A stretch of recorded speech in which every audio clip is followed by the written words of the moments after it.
Dr. Sala presents an impressive array of historical sources, ancient records, and witness testimony detailing ancient halls of records, portal technologies, inner Earth, starseed potentials, and revelations about humanity's extraterrestrial heritage. Originally recorded on May 14th, 2022, presented here in 2 parts, and worthy of a second look. Welcome everyone, aloha, howdy all. Special welcome to everyone tuning in from around the world. I'm very grateful to have so many of you choosing to spend your time with me as we go through this journey of understanding what is going on as far as these ancient halls of records, stories about portals, inner Earth beings, and of course the extraterrestrial factor, how that all relates. And if anyone needed any persuasion that we live in very unique times, I mean, of course, we look around us and, what we read in the newspapers, what we hear on television broadcasts and on the internet, it's very disturbing stuff, of course. I mean, the Ukraine, the pandemics, food shortages, baby food shortages, prospects of economic, very depressing news. So it's stuff that really makes you aware that this is a series of events that is affecting every person on the planet at the same time. Now, what we just had just a few days ago here in the United States, in the US Congress, was that for the first time in over 54 years, the US Congress had a hearing on UFOs. I mean, now they call them UAPs, unidentified aerial phenomena, but it's the same UFO that researchers such as myself have been talking about for decades. Flying saucers, extraterrestrial spacecraft. Now they just call them unidentified aerial phenomenon. And in that hearing, it was said that, well, these UAPs are real.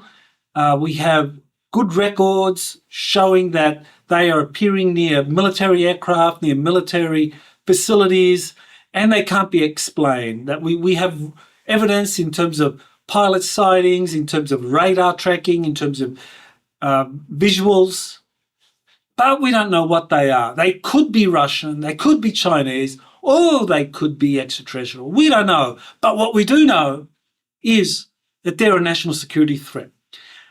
Now, those of us that have been working in this field for decades know that's nonsense. They know very well what they are. But as far as the public is concerned, as far as the brainwashed mainstream is concerned, those that read the New York Times or the Washington Post or tune into CNN or watch NBC, ABC, the major media networks, for them, this is big news. Like, wow, UFOs are real. They're a possible national security threat. They could be extraterrestrial. So this is big news for many. And what it does is it lays the foundation, it lays the groundwork for this big reveal that I talked about in my last webinar. And that big reveal, it can manifest in many different ways. Ideally, of course, we would love for the big space arcs to start appearing, start floating, the motherships from the extraterrestrial seed races suddenly appearing, and them sharing their knowledge, them welcoming people to their ships, and of course, humanity launches onto this incredible new future, this Star Trek future. I mean, that would be the positive way it could unveil itself. But there's also a negative way, and I've talked about that in an earlier webinar, and that is the false flag alien invasion. That is a very real possibility too.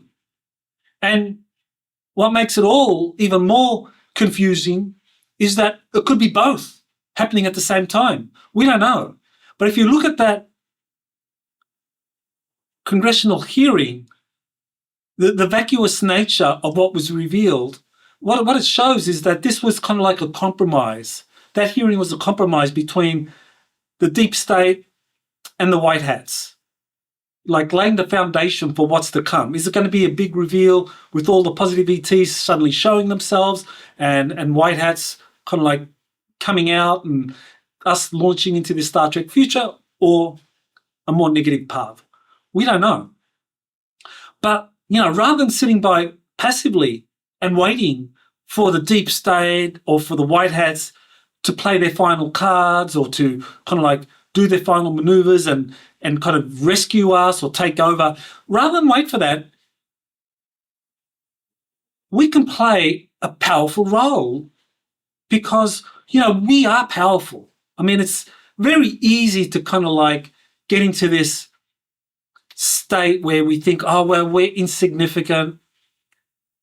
The deep state has been in control for thousands of years. The white hats, they have all of these powerful resources. And, we're really waiting for one or the other to decide who's going to win, what plan they're going to move forward with. We can be passive and wait for all that. But I think everyone tuning in here, you are at the cutting edge. I mean, if you're here watching this webinar, you are at the cutting edge because you're informed or you're seeking to be informed and you are willing to be open to new information. Doesn't mean you have to agree with everything I say, but the fact that you're here means that you're willing to hear it, and that's fantastic. So I really honor you for that, because I think those that hear this information are going to come away from it empowered, because we have very powerful friends and they're working with us, every one of us, every person that's registered for this webinar, all of the starseeds on the planet, and there are figures of around 200 million starseeds on the planet.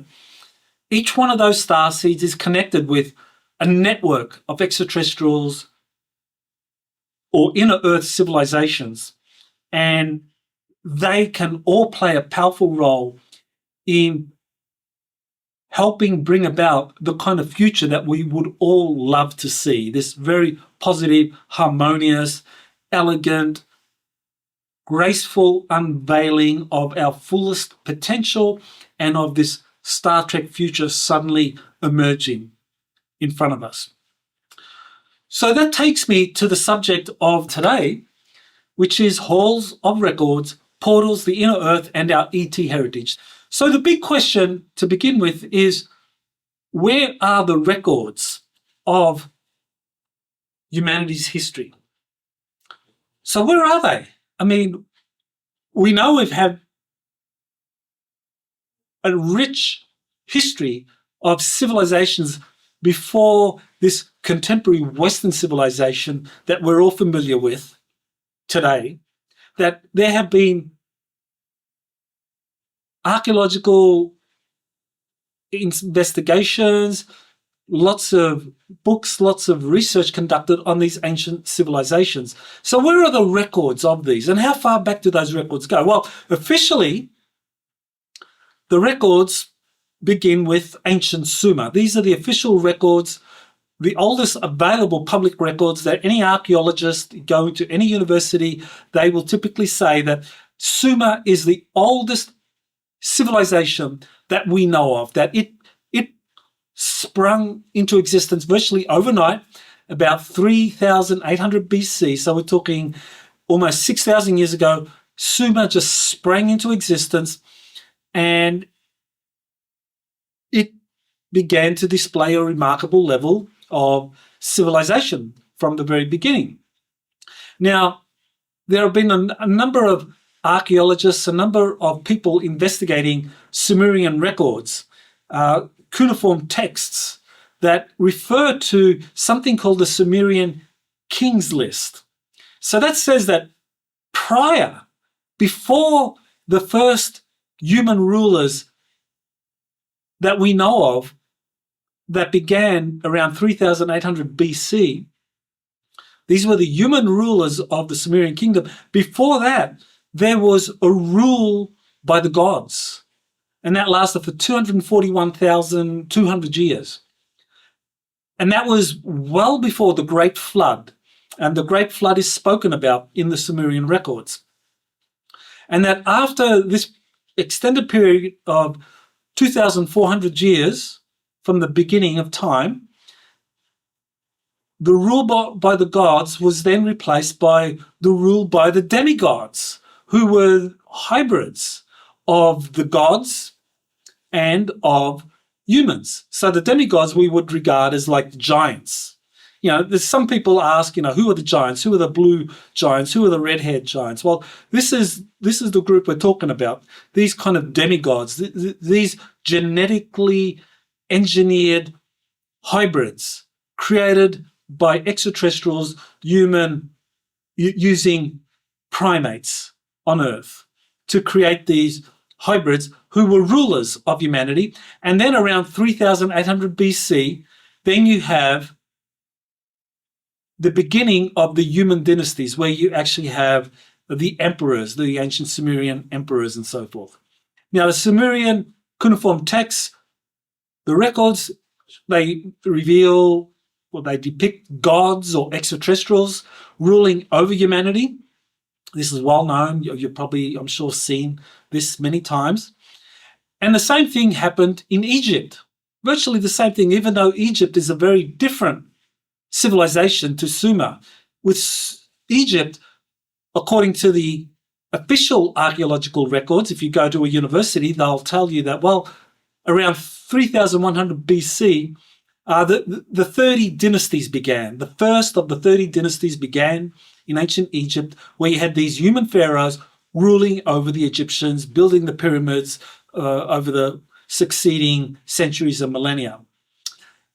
But when you look at some of the records from historians such as Manetho, we have something very similar to what happened in Sumer, that prior to the human civilizations, you had this period of direct rule by the gods and the demigods. So this is what Manetho says. He says, quote, "From the Egyptian history of Manetho, who composed his account in 3 books, these deal with the gods, the demigods, the spirits of the dead, and the mortal kings who ruled Egypt down to Darius, king of the Persians.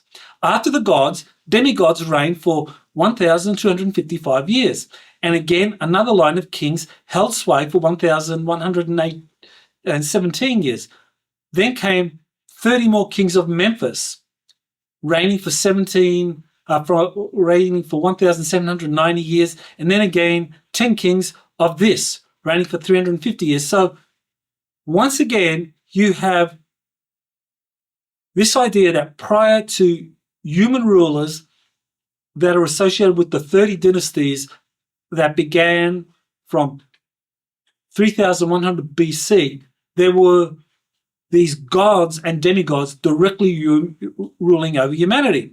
Now, the question we have to ask ourselves,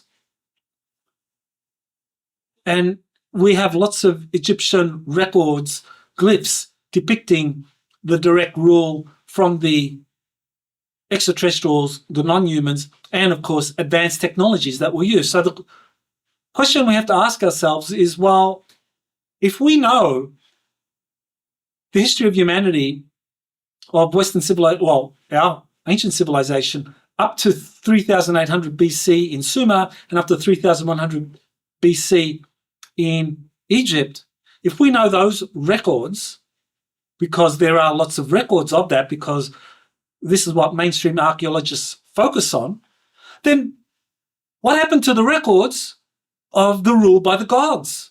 What happened to the records of the rule by the demigods? Where are they? These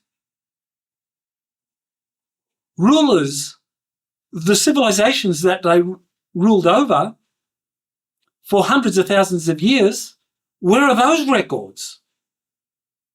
Western archaeologists will tell you, that's just myth. That was just Manetho kind of like making things up. That was like the King's List. People misinterpreting the King's List. That's just myth. Nonsense. That's not myth. That's our ancient history that's been scrubbed from our memories, from the historical records. those records exist, but they've been kept from us for very good reasons. Now, this is where we get to talk about Atlantis, because that's where we do know quite a bit. Now, the story of Atlantis really arises from the Platonic dialogues that Plato, in a number of dialogues, including the Critias dialogue, talked about ancient Atlantis and described it as a great empire with advanced technologies and many colonies all over the world. And so in the different Platonic dialogues, he describes this civilization and how it flourished, and at the same time as the ancient Greeks had an incredible civilization. Now, the interesting thing was with Plato was that he dated Atlantis and its destruction to 9,000 years prior to when the ancient Athenian lawmaker Solon saw the records of Atlantis in Egypt. And so that brings the destruction of Atlantis to 9,600 BC. Now, the Atlanteans, they worked with extraterrestrial civilizations according to a number of sources.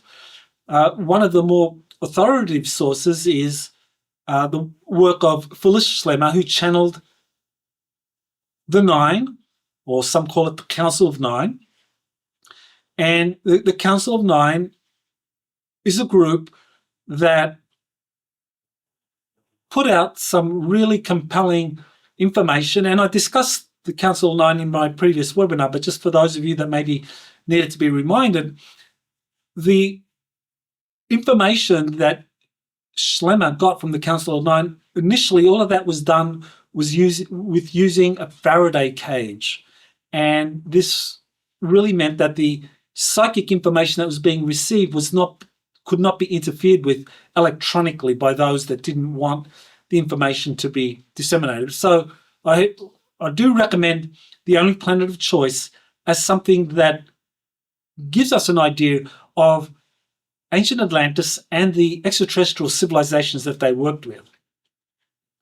Now, what we're told from these records coming from a number of sources, Edgar Cayce is another person, again, channeled information, but Cayce, like The Only Planet of Choice, this is probably one of the more reliable pieces of information that we can use for getting an idea of what really happened in Atlantis, other than, of course, the Platonic dialogues.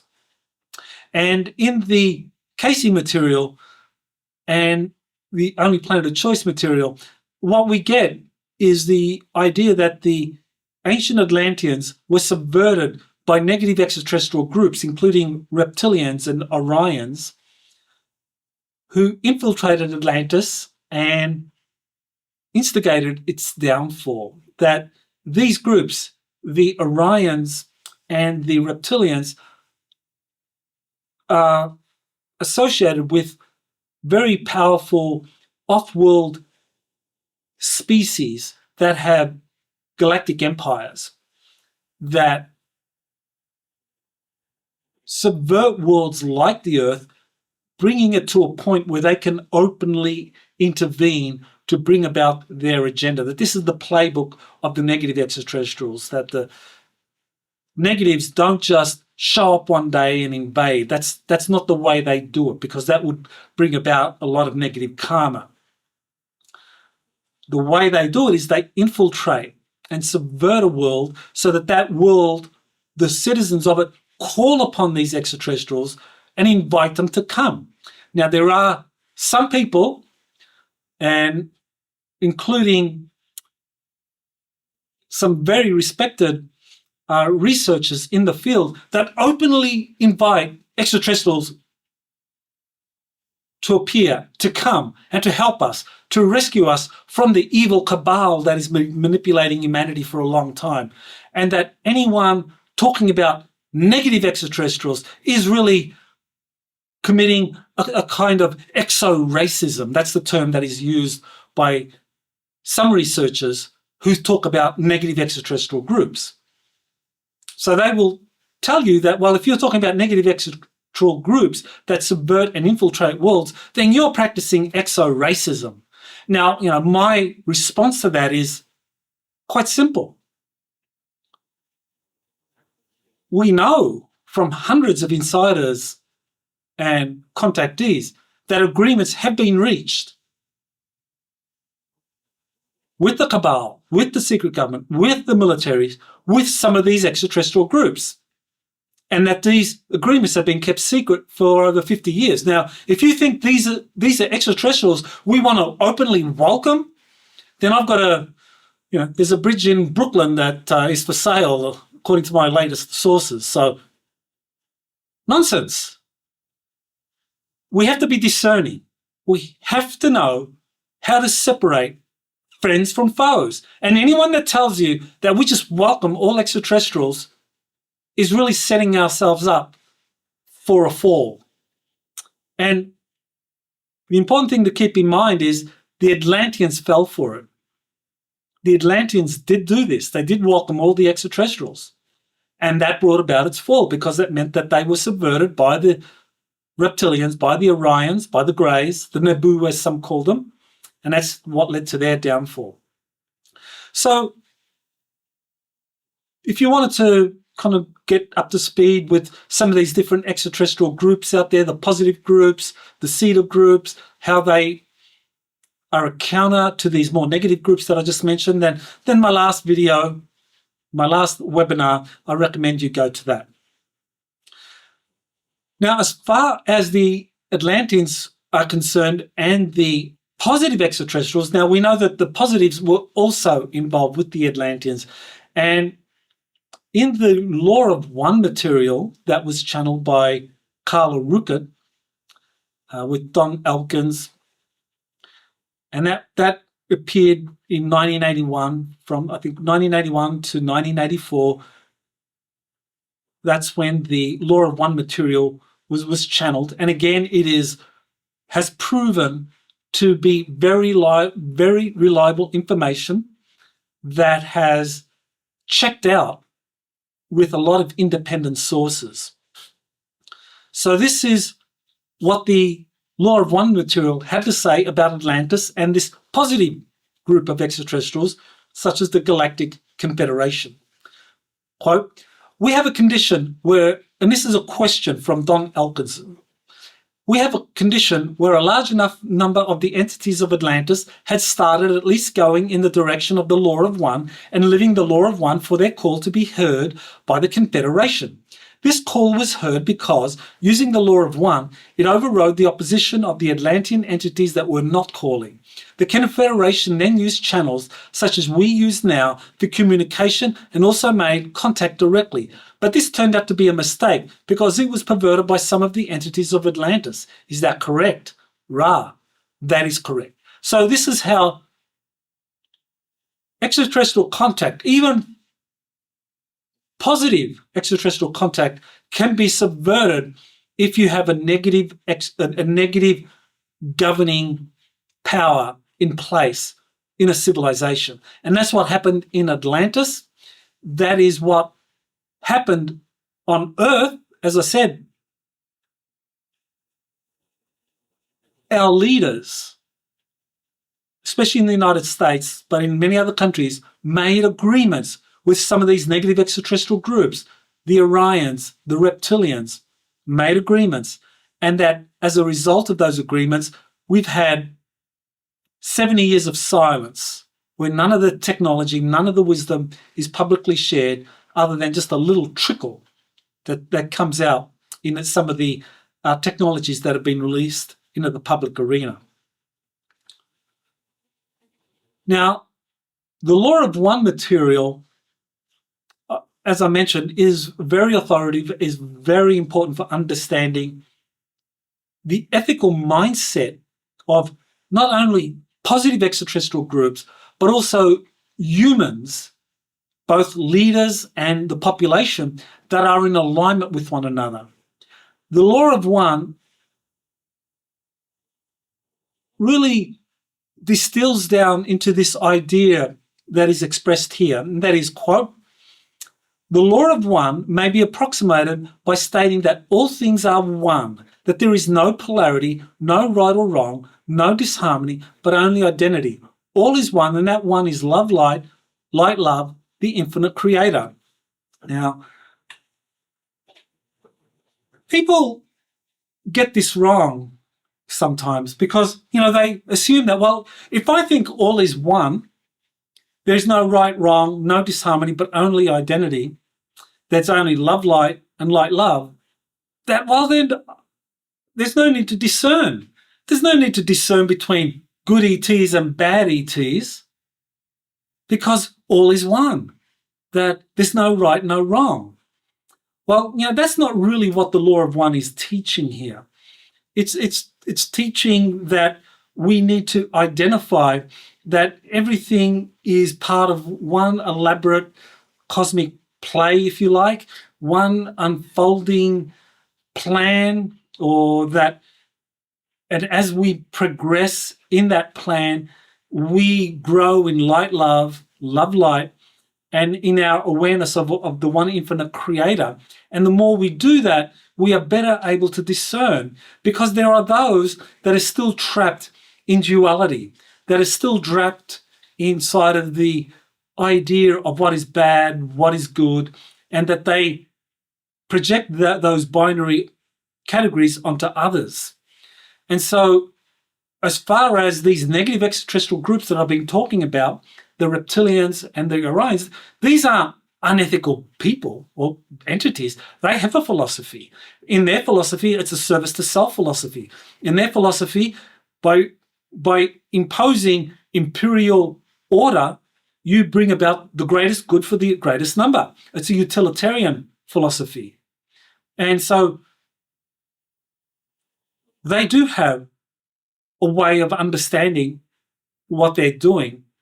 And those of us that want to be discerning, we see that they are part of a plan, but what they are doing is contrary to these values that recognize the inherent value and goodness of all individuals, that you don't allow people to suffer in poverty, that you don't ignore people's free will choices, that you don't subvert them to slavery and so forth. In a utilitarian philosophy, slavery is just part of a system, and slavery is used. But in this love light philosophy of the law of one, slavery is inherently wrong.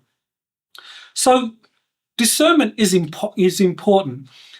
And so what we want to do is understand that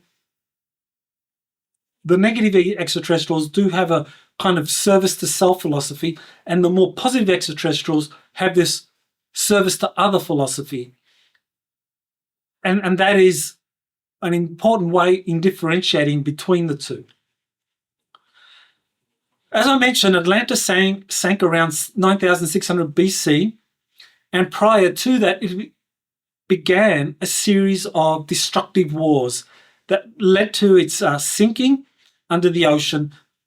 And what really makes Plato's information here really very important and historically verifiable is the fact that he's saying in 9600 BC, Atlantis sank because of some cataclysmic set of events. While we know, according to historical records, looking at ice core samples from Greenland, that in fact the Younger Dryas period ended around 11,600 years ago, which matches what Plato said, because 11,600 years ago there was a sudden warming of the planet and the ice sheets melted. The great North American ice sheet, the Laurentian ice sheets that covered all of Canada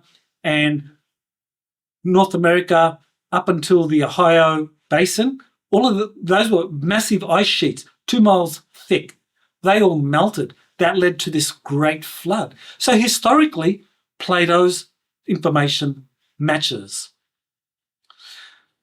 So the Atlanteans underwent this cataclysmic set of events around 9600 BC. Now, some of the Atlanteans knew of the coming destruction. The Atlanteans had their mystics, they had their prophets, they had their time travel technologies, they had their chronovisors, they had the advanced technology to see what was coming. They knew what was coming. And so those that were informed of what was coming, they took steps. And an important part of their preparation was to identify places on the planet that would be safe in the coming cataclysm, and to take with them as many records as they could, preserving the civilizational achievements of Atlantis and protecting those and putting them in safe repositories for a time when civilization could rebuild. That's what the Atlanteans did. So this is what we get in the Edgar Cayce readings. He said, quote, "In those periods when the first change had come in the position of the land, there had been an egress of peoples from the Atlantean land." So he's telling us that the earth changes that led to the destruction of Atlantis didn't all just happen overnight. There was a series of events. And as these events transpired, people that were informed, that were aware, knew what was coming. So they began to leave and take with them everything they could. So some Atlanteans escaped with their records. And of course, the Atlantean records are very, very old. We can assume that a lot of those Atlantean records probably have the records of earlier civilizations such as Lemuria, of Mu, of Hyperborea. All of these civilizations have been talked about by one historian or another. So the Edgar Cayce reading said that what these people carried were records of the movement of stars and constellations. So that's just a glimpse into what it was that the Atlanteans took with them. They took records of the movements of stars and constellations along with records of other things. Now, why would they take records of the movements of stars and constellations? I mean, you would take that if the stars, the constellations were important in terms of how a civilization can operate. Reading between the lines, what we see here is that they're talking about information that they gleaned from different extraterrestrial groups, the technologies that the extraterrestrials had shared, the spacecraft that could be used to fly off planet, where these kinds of records would be essential. And of course, the knowledge of astrology. Now, astrology is a really interesting one, because the more I study the exopolitical phenomenon, the more impressed I am by the relevance of astrology, of all things, to the kind of events that transpire not only on Earth, but throughout the stars. So I'll talk a little bit more about that later when it comes to Genesis, the creation of humanity, the role of astrology. So now, so we've covered the Atlanteans. Now I want to talk about another source of information, about the ancient records. So the Atlantean records that were taken by the Atlanteans, put into safe repositories and stored for a period when humanity would be ready. And I will come back to this to give you some idea of where these were stored. But for now, we look to another source. And this is the book of Enoch, which I think is a very important book that really is undervalued in contemporary Christianity the Hebrew faith, and also in Islam as well.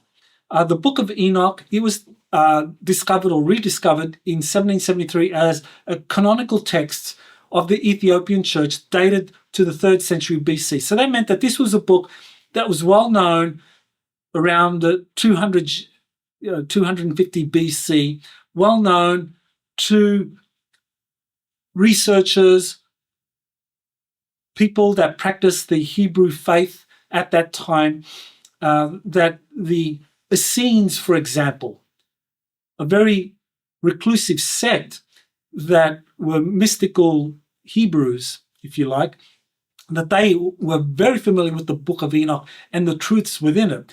And that all of those that spent time with the Essenes, including Jesus of Nazareth, they were very familiar with this book and what it depicted. So what did it depict?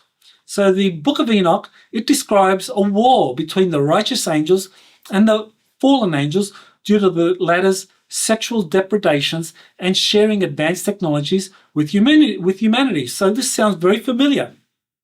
Of course, the righteous angels, we can think of those as service to other extraterrestrials. In previous webinars, I've talked about the Confederation of Planets, the Galactic Federation, the Intergalactic Confederation. These are positive extraterrestrial groups. And the fallen angels, the Reptilian Empire, the Orion Empire, the Greys, the Nebu, and the latter abused sexuality. They shared technology with humanity that wasn't ready for it. And this has happened with us. I mean, you only have to go back to the Second World War when reptilians shared advanced technologies with the Nazis, with Nazi Germany. I mean, could you think of a more horrible choice to share advanced extraterrestrial technologies with than Nazi Germany under Adolf Hitler? But that's exactly what happened. That the draconian reptilians and their Orion Grey partners or their Orion Alliance partners shared advanced technologies with the Nazis because the Nazis wanted it. So, right there, I mean, isn't that reason enough for intervention by the positive extraterrestrial groups? And this, in fact, is what we know led to the intervention by these positive extraterrestrial groups, such as the Galactic Federation of Worlds, the Andromeda Council, and so forth. The Andromeda Council, as I've mentioned earlier, Alex Collier, who has done incredible work in putting out information about the Andromeda Council. And for those of you, I just want to give a shout out to the webinars that Alex Collier does. He does 2 or 3 a month. Go to his website, alexcollier.org, I believe it is, and find out about the webinars. But he shared information about a temporal war that was begun because of the intervention by the negative extraterrestrial groups in human history.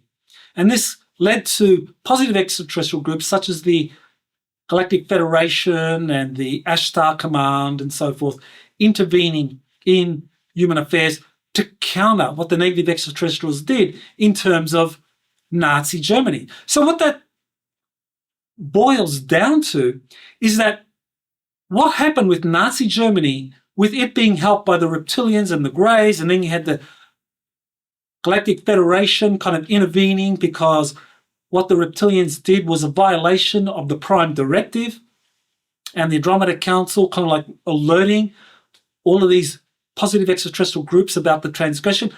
All of this is a repeat of what happened with the events described in the Book of Enoch. So the Book of Enoch is describing essentially the same dynamics that happened before the Great Flood. We're talking about before 11,600 years BC, so 11,600 years ago, there was a great flood. That the same dynamics that led to that great flood and the destruction of Atlantis, that has repeated itself. So Enoch and the Law of One. So what is that? So Enoch and the Law of One. Enoch was among the pre-flood patriarchs, son of Jared. Now Jared's familiar for those of you that follow the Mormon church. He is the one that had these golden tablets that was handed to him, that later on was handed down to this bloke, Joseph Smith. And Joseph Smith, of course, was the founder of modern-day Mormonism. But there is historical evidence here that this really did happen. Now, Enoch was the father of Methuselah and the great-grandfather of Noah. And we know Noah, the Great Flood. And I described the Great Flood in my webinar last month. And Enoch was a follower of this pre-flood ethical code or religion that today we would call the law of one. Now, Enoch was an extraterrestrial contactee. I mean, when you read through the text, it's quite clear that that's what was going on. He was a contactee. He was chosen by the righteous angels.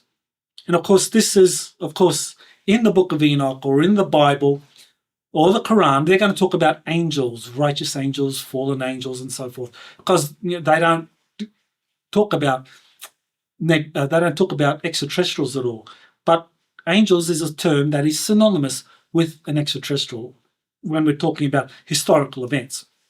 So he was chosen by the Galactic Confederation, the righteous angels, to be a witness to events that led to the fall of Atlantis and removal of the fallen angels, aka the Draco and the Orion Alliance, from global authority. And Enoch was a witness to all of these events, and he was taken off into space, into off-world locations, taken to these bases on different planets or in space stations orbiting some of the gas giants such as Jupiter, such as Saturn, that we've had various contactees referred to. So he's taken to the heavens where he meets with representatives from these different galactic organizations, the Galactic Federation of Worlds, the Andromeda Council, the Ashtar Command, and so forth, and the inner Earth. And I'll talk about the inner Earth a lot more later. But he meets with representatives of these different civilizations, and he meets with them and a hierarchy of gods, the leaders of all of these. And he meets with them, and he's shown a lot of these advanced technologies, and he's given a lot of information, and he's told, look at all these, remember all of this stuff, because you have to remember it and you have to write about it, because you have to put together a history, or you have to put together a detailed manifesto chronicling everything that you saw. So this will help humanity after the flood. And in the book of Enoch, it actually says that 360 books were written by Enoch. 360. So it wasn't just the book of Enoch. That's just one. Or maybe it might be several, because the way they did back in those days, what we would consider a chapter now would be considered a group. So maybe the book of Enoch represents maybe 10 chapters, which might be 10 out of the 360. But nevertheless,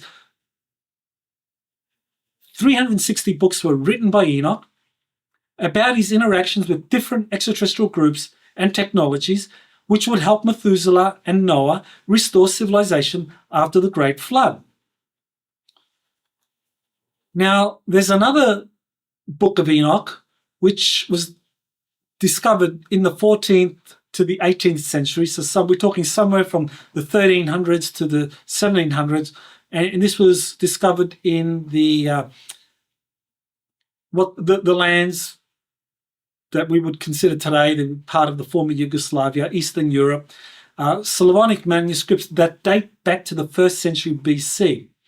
And what's described in the book of Enoch, the book of the secrets of Enoch, so this is a separate book, Methuselah, the son of Enoch, is chosen to establish a priesthood, to safeguard the ancient wisdom. So it's not like today. Today, if you get a lot of information, an extraterrestrial, you have an information dump, you just put it on the internet now and, give it to everyone, right? Now, that's the way it works now. You write a book and you release it publicly on Amazon, or you upload it to your website. But in those days,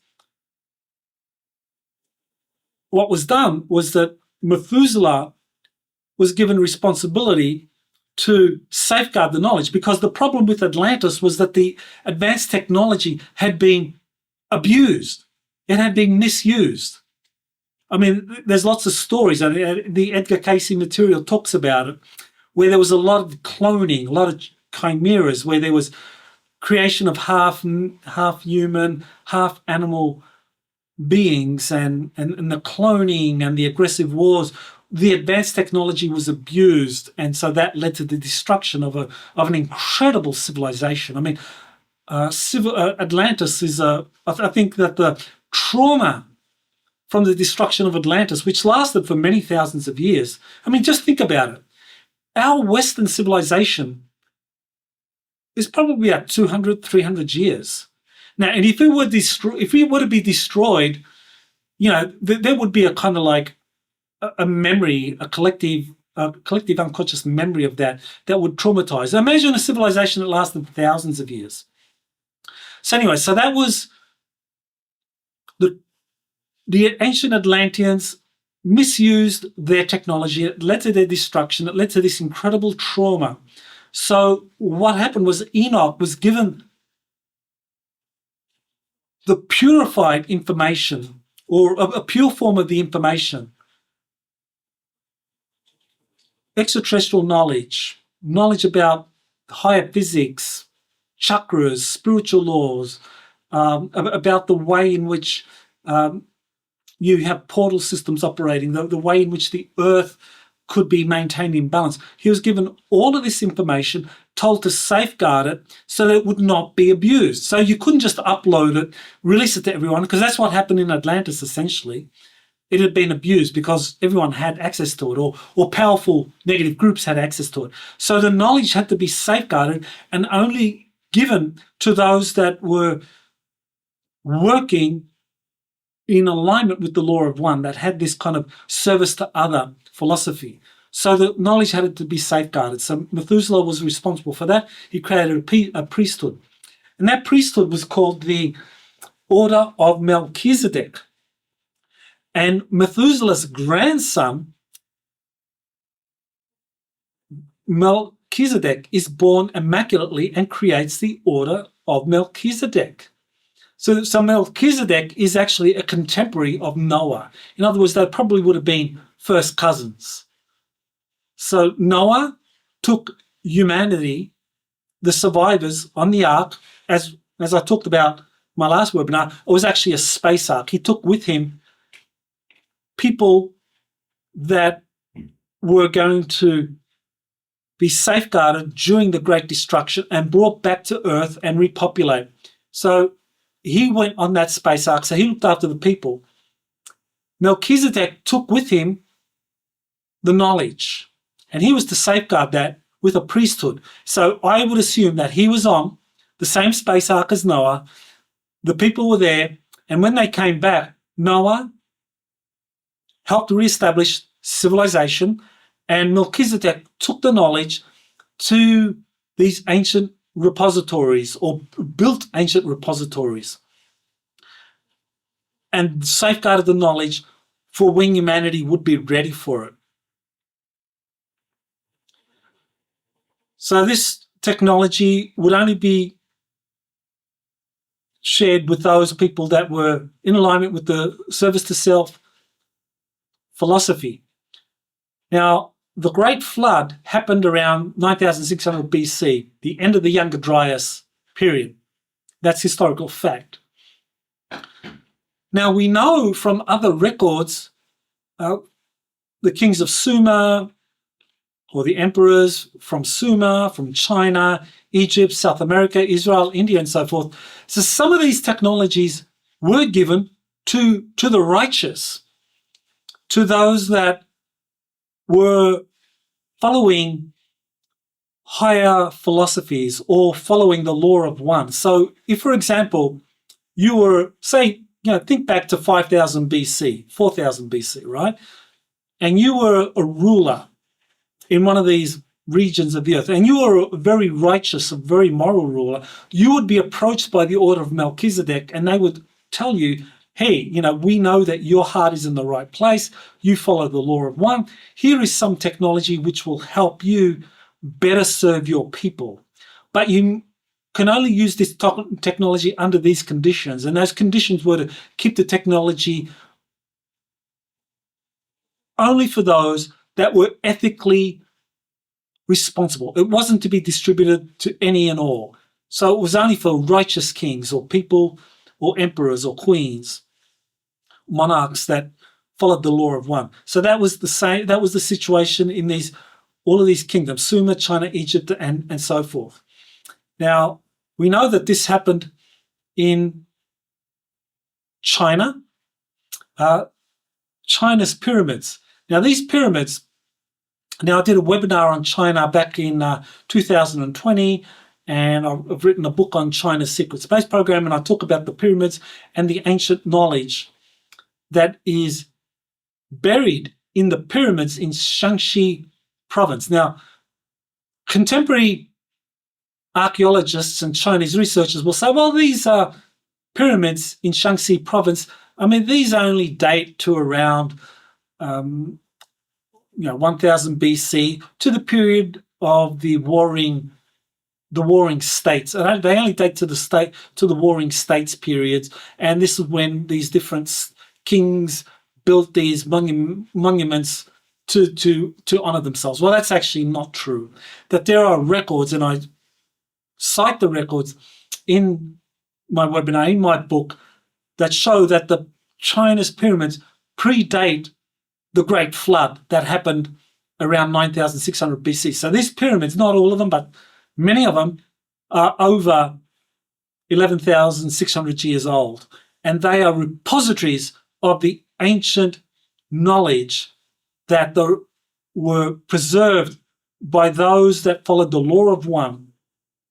And so throughout history, righteous Chinese rulers were given access to these technologies so that they could benefit the people. In China, there's also the Dropa stones. These were found in the border region of Tibet and China in 1937, 1938. They were translated in 1958 by a Chinese scholar. They were found by carbon dating by Russian researchers to be 12,000 years old. So these were prior to the flood. And there were thousands of these stone discs that actually had an incredible amount of information on them. So this is the way in which knowledge was stored and handed down. And this gives us a clue as to how the knowledge was kept. So I'll talk a little bit more about this as we start talking about what's inside the Hall of Records that we know about. So as I mentioned, my book, Rise of the Red Dragon, and my webinar from 2020, that was a series of 3 webinars, altogether 6 hours. Now, the Temple of Solomon. Now, King Solomon, there are records, I think it's called I always get the Talmud and the Torah confused. One of them is stories about these ancient Hebrew patriarchs. So I think that's the Talmud. I think the Talmud are these stories. So in the Talmud, you have these stories about Solomon. And Solomon had incredible technologies. He could fly from place to place. He had the ability to do things that suggested he had access to advanced technology. And he had access to Atlantean records. And these records were used by Solomon to build this incredible kingdom that flourished around the second millennium BC. And of course, the Temple of Solomon, even today, is spoken of in awe in terms of the knowledge that was there. So I think Solomon was one of these righteous rulers that followed the law of one, and that this order of Melchizedek approached him and gave him some of the technologies and helped him establish this fabulous kingdom to teach the law of one. And part of the teachings, part of the secret knowledge is an understanding of sacred geometry and how it's used in the design of architectural structures such as the Temple of Solomon to raise consciousness, to prepare people. Now, we know there have been a number of people that have talked about the pyramids, the design of the pyramids actually being able to elevate consciousness. And so that's well documented. But also the architecture of temples or cathedrals elevates consciousness as well. And there's a really interesting set of books, or there's an interesting book by this mysterious person called Fulcanelli, who talked about the mystery of the cathedrals. And he made the case, and this was originally written in French and translated into English, and he made the point that the Renaissance that began in Italy in the, say, 13th, 14th centuries, that was made possible because of these Gothic cathedrals that were built in the 12th century, and that the design and the structure of these Gothic cathedrals were helping elevating human consciousness, and that could change the way people perceive themselves and made possible the opening in European culture and consciousness to new ideas and new ways of doing things, which is exactly what happened with the Renaissance that occurred from around 1250 to 1500. So, very important book. So this is some of the information that has been released by this Order of Melchizedek over the ages. And I could talk more and more about different examples of this, but I just wanted to give you a sense that the preserved records from the ancient Atlanteans that were put in safe places and protected by this Order of Melchizedek, or a secret order of priests that would ensure that this knowledge would be preserved, protected, and only released in a limited format to those that were righteous and ready for it and could responsibly ensure that this technology was used in the proper way. So now, where are these records? Where are these halls of records? Where are they held? Well, this is where we get to Edgar Cayce, and he talks about 3 halls of records that were created by the Atlanteans. Now, this by no means means that these are the only halls of records, because there were other civilizations prior to the Atlanteans. I mentioned Lemuria, I mentioned Mu, I mentioned Hyperborea. All of these were civilizations that predated Atlantis and maybe even helped Atlantis flourish by their own sacred custodians of their temple, of their halls of records. And I'll talk about that more later when we get to the inner earth. So for the ancient Atlanteans, they established 3 halls of records according to Edgar Cayce. So this is where he says, Edgar Cayce on the 3 halls of records in a reading that occurred in 1939, quote, "We find the entity was as the leading influence for the considering of ways and means in which there would be the preserving of records, as well as ways, means, and manners in which either the few or the numbers might be preserved for the destruction of the lands." So just excuse me for a commercial break.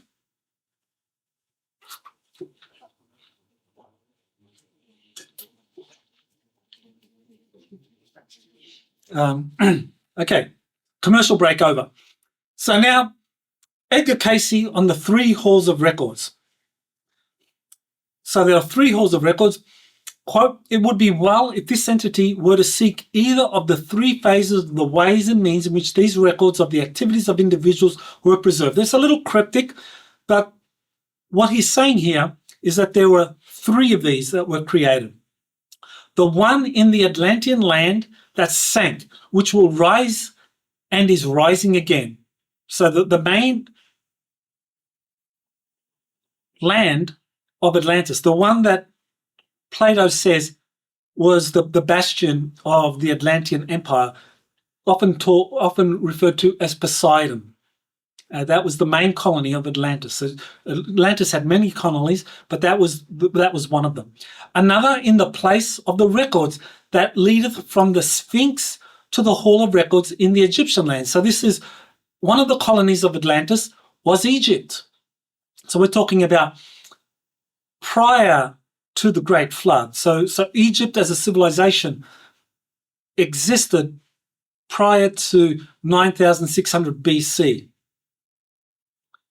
And another in the Aryan or Yucatan land, where the temple there is overshadowing same. So I'll give you a couple of examples of the Yucatan Peninsula where the Hall of Records is rumored to exist. So this is the map that one Edgar Cayce researcher, William Hutton, from 2001, he mapped out these different halls of records, and he distinguished between halls of records and great crystals, because these great crystals were examples of these incredible technologies that the Atlanteans had built that were used for powering aircraft, that could be used for powering homes. So yeah, I mean, imagine that you could power your home, or you could fly because you were getting energy that was being transmitted in these standing waves that were associated with these great crystals that were found in different places around the planet. There was a grid. Atlantis had established a worldwide grid of power centers and these great crystals. So there were these great crystals, and there were these halls or these repositories for the history of Atlantis, what we would today call a hall of records. So he distributed those, he identified. So there you have like a hall of record and a great crystal in the land of Egypt. Oops, let me do that right there. So there you go.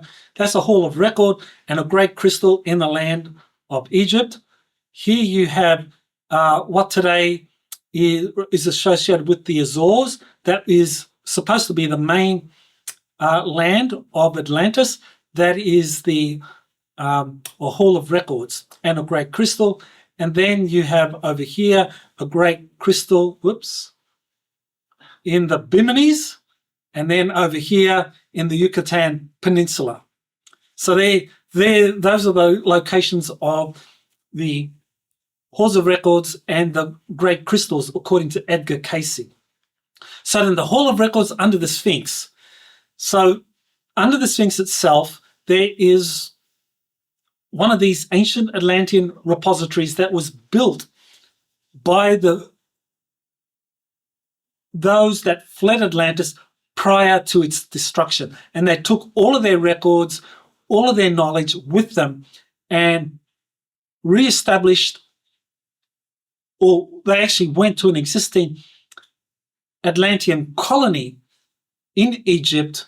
And because the way Atlantis was structured was that the Atlanteans were revered by peoples all over the world as kind of like demigods, if you like, because the Atlanteans were having not only incredible technologies, but they were very tall, psychically very powerful beings. So they were regarded as like demigods. So those that took the Atlantean records with them to Egypt were regarded by the Egyptians there as demigods. So these Atlanteans were now regarded in Egypt as demigods. So they arrive in Egypt, they know Atlantis is doomed. There's an Atlantean colony in Egypt, and they more or less took over or were exalted by the Egyptians there. And so the Atlanteans in Egypt built were played a role in building the pyramids and the Sphinx. And then they established these halls of records under the Sphinx. And so that's where one of the Atlantean halls of records has been ever since. Now, historically,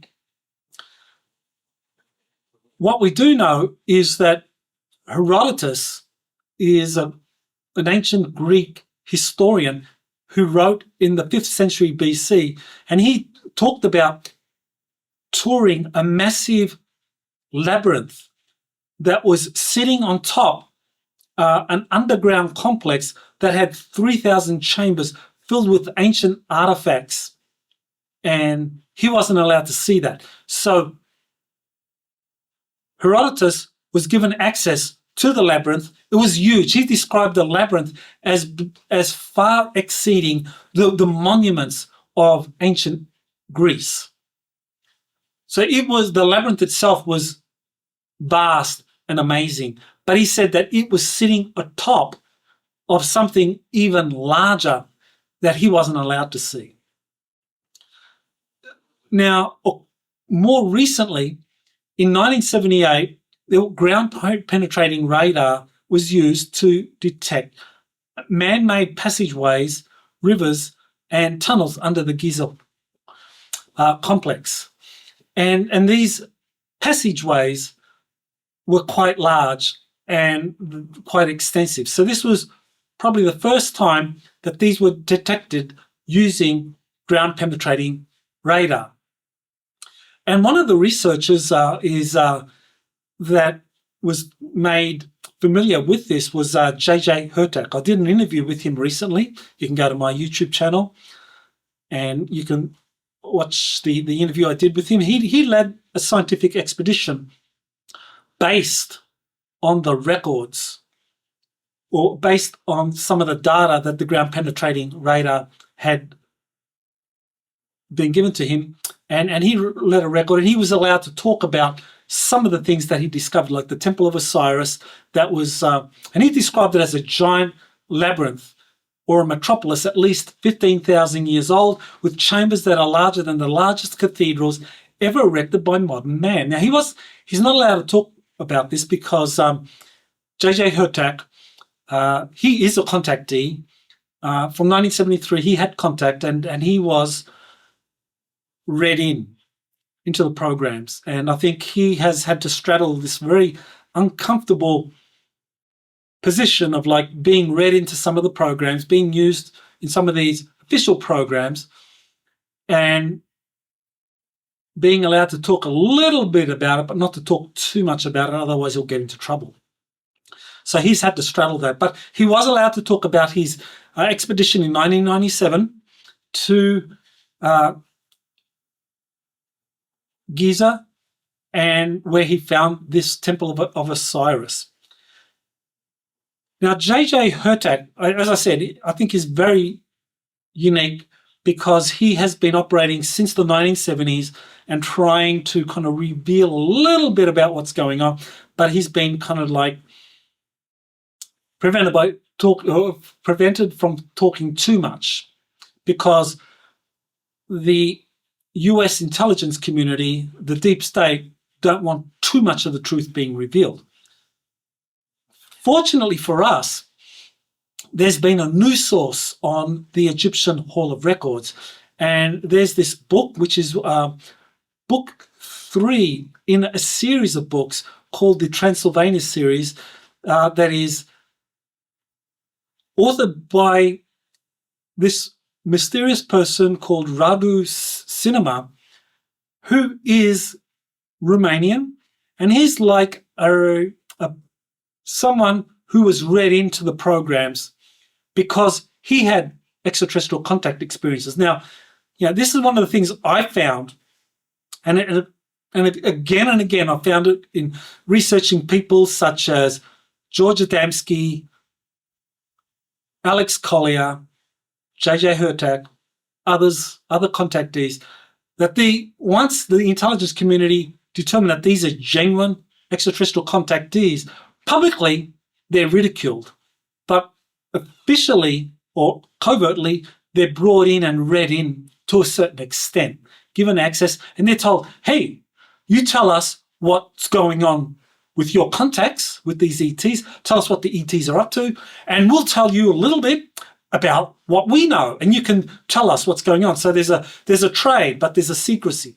So Radu Cinamar is a Romanian version of someone that is a contactee that was read in because of his contacts with an extraterrestrial. And this extraterrestrial was a female, and I'll talk about her a little bit later. He traveled to Tibet, where he had an extraterrestrial contact. So Radu Cinamar has talked about going through a tunnel from the Bujeji Mountain, or from the Bujej Mountains in Romania to Egypt, to the Hall of Records in Egypt. And I think I showed this slide in my last webinar, so I won't spend too much time in there on this. But in this Hall of Records in Egypt, there were these cylinders, these discs that were holographic records, and he described thousands of discs, up to 10,000 discs that were stored in these that were storing holographic records that would play for like 2 days, just showing historical events both on planet and off planet. So these are Atlantean records. Now, remember earlier on I mentioned that Edgar Cayce said that the fleeing Atlanteans took information about the stars and the movements of constellations, or the movement of stars and constellations with them as they fled Atlantis. So this tells us these are some of the holographic records of not only our history on Earth, but also the history of the galactics. How did galactics choose to colonize Earth? How was the Earth seeded? Which extraterrestrial civilizations were involved in the seeding of Atlantis versus the extraterrestrials involved in the seeding of Lemuria, or were involved in the seeding of Mu, and so forth? All in the Hall of Records found in Egypt. So he described this Hall of Records that was directly accessible from a tunnel found in the Bujej Mountains of Romania. Another source is Elena Danaan, and Elena is was a professional archaeologist. She worked in Egypt as a field archaeologist from 1999 to 2007, and her work was helping preserve and restore some of the hieroglyphs in the Karnak temple complex of Egypt. So she was working as a professional, and so she got to work with top-notch archaeologists at the time. She says she describes 4 experiences involving Egypt's Hall of Records. Now, her first experience, or it wasn't her first experience, but probably the most significant experience, was that she said in 1998, so in 1999 she begins work as a field archaeologist. So in 1998 she was a student doing an internship in Egypt, working on some of the records or some of the hieroglyphs there in the Giza complex. So she was taken by Zahi Hawass, the famous archaeologist. So there she is. So, people that want evidence that Elena Danaan is more than just making stories, well, there you are. She's got documentary evidence showing that she was working with people like Zahi Hawass, and she had access to some of the records in Egypt. So she says Zahi Hawass told her that they had found a Hall of Records in Egypt under the Sphinx. And he said, "Do you want to see it?" And she's 1998. She's a student doing an internship. She says, "Yeah, sure, show me." So he starts taking her down, and then she describes an experience. So she's going to describe this in her next book. I'm really looking forward to that. I don't know if she's titled it yet, but she says it'll come out, I think, June or July. Her next book, where she goes into detail into what happened there. So definitely worth reading. That's a plug for her next book. So she describes what happened and how at the last moment she had to turn back, that Zahi Hawass was going to show her the Egyptian Hall of Records. But she, being very young and inexperienced, said, no, because she was feeling a lot of very intense energy and had to say, no, take me back. So that was one experience. But she also describes 3 times that she was taken to the Egyptian Hall of Records by the Galactic Federation of Worlds, where she saw ancient records and technologies. On one of her visits, the most recent one, her 4th visit, she was with Jean-Charles Moyen, and I think both Jean-Charles and Elena will be watching this webinar. So aloha to both of you, 2 of my favorite people. So they saw a Hall of Records or an ark under the Giza complex in April of 2022. So I did an interview with them. So on YouTube, you can see my interview where they describe both of them being taken at the same time to this Hall of Records under the Giza complex. And in my last webinar, I talked about them being taken to a space ark under Lake Vostok in Antarctica.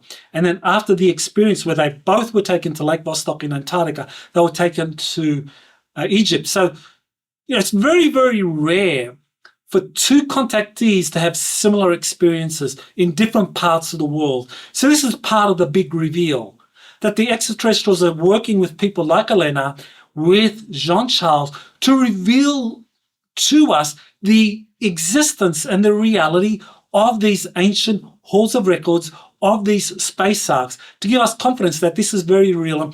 And both Jean-Charles, I've vetted Jean-Charles and Elena very much, spent a bit of time with Jean-Charles, and yes, he is the real deal. And his information checks out. He's shown me physical records, documents, proving some of the claims he's made. And I'm not at liberty to reveal those. That's for Jean-Charles to reveal when the time is right. Now, the other Hall of Records that Edgar Cayce talked about was in the Yucatan. So Cayce said that the Atlantean records were carried by, another commercial break.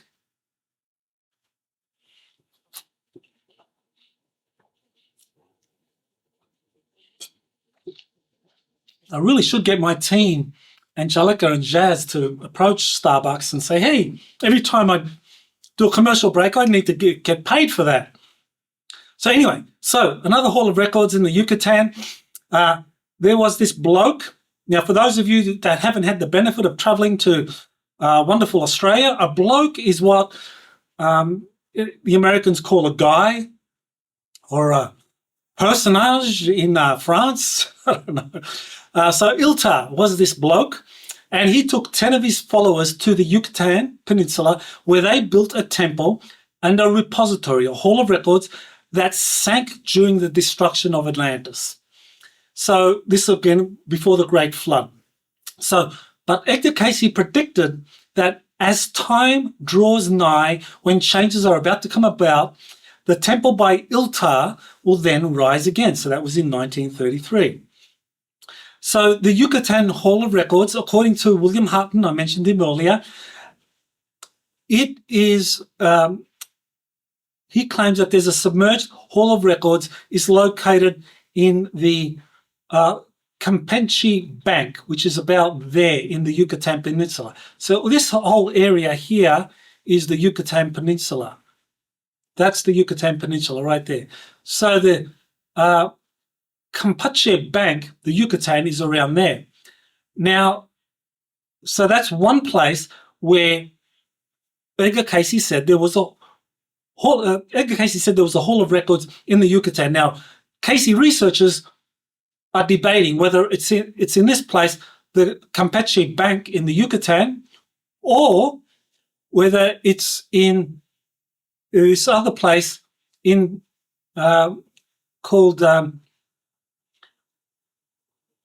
Negras Caldas Negras in Guatemala. So that's Guatemala right there. So the Yucatan Peninsula also includes Piedras Negras, Guatemala. And so Edgar Cayce said that the University of Pennsylvania was doing excavations at the Yucatan Hall of Records back in 1933. And that is, in fact, what was happening. And so in this book by John Oren and Laura Little, they say that at that time, the University of Pennsylvania were only conducting excavations in this place in the Yucatan, Pedras Negras. And that Pedras Negras, therefore, must be where the Hall of Records is located. So that's another possible location for the second of the Atlantean Hall of Records. And so the third Hall of Records is near the Azores, which is where the main colony of Atlantis was. Cayce predicted that the Hall of Records on Atlantis' main island would begin to rise in 1968. So, of course, it sank around 9,600 BC, but around 1968, it would begin to arise. So Edgar Cayce researchers were very excited by this prospect, of course, thinking, well, it's going to rise. So when a 7.6 earthquake struck the Azores in 1968 and led to a significant shift in land masses, so for Edgar Cayce researchers, this was vindication that the land was indeed beginning to rise as Cayce predicted. So we don't know when the Hall of Records that's sunken under somewhere next to the Azores will rise, but apparently it's soon to do so.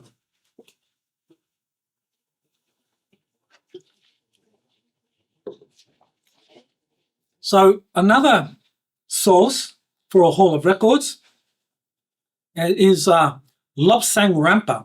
Now, back in the 1980s, and maybe that's before a lot of you were born, but that's when I actually began my kind of like awakening, if you like, to a bigger picture of paranormal phenomena. In 1984, I had kind of like an awakening, if you like. Two books really took me on the journey of the paranormal. At that time, I wasn't really interested in ETs and extraterrestrials. That only happened in 2001. But in 1984, I had my awakening where I read these books. One was by Lyle Watson, a British researcher. It was called Supernature. And another one was by Raynor Johnson called The Imprisoned Splendor. So I began my research into the paranormal. So in the 1980s, I'm reading a whole bunch of books, and I read this book by Lobsang Rampa. And Lobsang Rampa, this book was published in 1963. The Tibetan sage entering the Hall of Records. Actually, to be honest, I don't know if I don't think I read this particular book. I read Lobsang Rampa wrote a number of books. I read some of the earlier books, the Rampa story and so forth. So this is a book I hadn't read, but I read it just recently because I became interested, of course, in halls of records. So I was really astonished to find that Lobsang Rampa had written back in the 1960s about a hall of records in Tibet, in a place called Mount Kailash, which is revered as a sacred mountain in Tibet. Excuse me.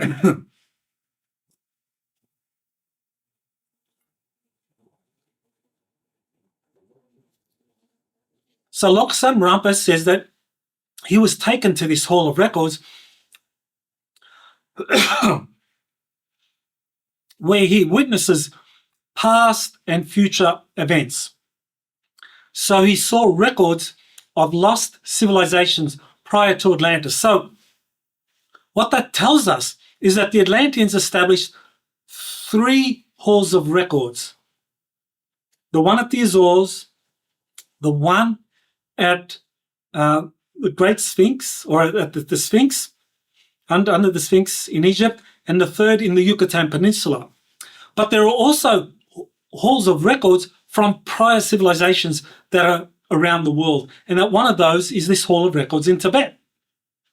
So this Hall of Records in Tibet is where he got to saw the history of earlier civilizations. So from that, we can assume it had a history of like the Lemurians, those from Mu, Hyperboreans, and even prior to that. So these were lost civilizations prior to Atlantis. And in the Tibetan sage, the entering the Hall of Records, he talks about extraterrestrial seeders. Now, I talked about the 24 extraterrestrial seeder races in my last webinar, so I don't need to go into that into any great detail now. But what's important here is that Lobsang Rampa corroborates that these extraterrestrial seeders were associated with the establishment of these earlier civilizations and helped them in creating these halls of records. So this is what Lobsang Rampa says that he saw in the cave of the ancients. He saw holograms of ancient events. And those are the page numbers for those of you that want to buy a book. I think you can actually get a free PDF. You just go to scribd.com and get a free PDF, or even on the internet. He saw ancient anti-gravity flying machines in a huge cave in Tibet. So anti-gravity spacecraft right there in Tibet. Now, does that ring a bell, anyone? Do you remember these expeditions that the Anunnaki Society launched in, 1938, 1939, searching for the lost records and secrets of ancient civilizations? This is what the Nazis were seeking, the cave of the ancients. I don't think they found it because Lobsang Rampa described how well hidden it was and how difficult it was to find, but nevertheless, the Nazis were looking for it. Similar halls of records in Egypt and South America. Okay, so South America, Piedras Negras, Caldas Negras. That is Central America, but he might be referring to another one in South America, probably Mayan pyramids elsewhere. Signs that the Hall of Records preserved for a time when humanity would be ready for the advanced technology. Again, that same thing. That's like these halls of records were built by the fleeing survivors of ancient civilizations that had been established with the help of extraterrestrial seeder races, and the fleeing survivors with the help of the extraterrestrials. Remember, Book of Enoch, he describes the extraterrestrials helping him preserve these records through Methuselah, who helped set up a priestly order that would be headed by his grandson, Melchizedek. So this was all being done with a collaboration between these seeder extraterrestrials and humans that were followers of the law of one, ethically responsible, of an ancient priesthood that would preserve these ancient records. All for a time when humanity is ready. Think about that. This is the time. Just think about that. I'll be coming back to that. He describes an anti-gravity platform, a square anti-gravity platform used for transportation. Hieroglyphs explained ancient historical events. So there's a lot there. So this is Mount Kailash in Tibet, and Jean-Charles Moyen described being taken there, where he actually got to see this Hall of Records. And I think he described it as an ark, as a Hall of Records. That's something he can clarify at some point later. But he was taken there and he saw this and described some of the records that were there. So there is a Hall of Records in Tibet as well at Mount Kailash. And of course, the Chinese are very interested in this and have been looking for this. So, think about why the Chinese were so eager to conquer Tibet and why it is that they have been getting control over the monasteries and torturing the lamas and so forth. Now, another interesting phenomenon is the Wingmakers and the Ancient Arrow project that was established because Apparently, there was something very similar found in 1972 in Chaco Canyon, New Mexico. This concludes Part 1. Part 2, coming soon. You have been listening to Exopolitics Today with Dr. Michael Salla. Please remember to like, share, and subscribe to this channel. Join or start a conversation in the comments. Take the time to explore the vast library of best-selling books, webinars, and podcasts by Dr. Salla. Visit exopoliticstoday.com.